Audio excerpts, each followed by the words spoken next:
Puspusa naman ang ginagawang hakbang ng pamahalaan para maabot ang mas mabagal pang inflation rate sa mga susunod na buwan.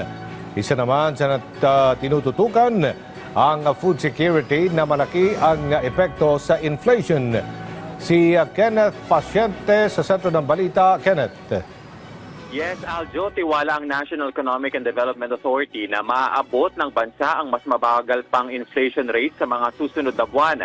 Sa Bagong Pilipinas Ngayon program, sinabi ni NEDA Undersecretary Rosemary Edilion na puspusan ang hakbang na ginagawa ng pamahalaan upang makamit ang 2% hanggang 4% na inflation rate. At nakita na niya ang bunga nito matapos maitala ang 1.9% na pagbagal ng inflation sa bansa ngayong Setyembre. Kaya kung susumahin, Aljo, mula January hanggang September, nasa 3.4 ang year-to-date inflation sa bansa. Ayon sa opisyal, kabilang sa kanilang tinututukan ngayon ang food security na malaking salik sa paggalaw ng inflation. Dahil sa pagbagal ng inflation na yan, kumpiyansa ang NEDA na mas lalakas ang purchasing power ng mga Pilipino, lalo na ngayong Kapaskuhan.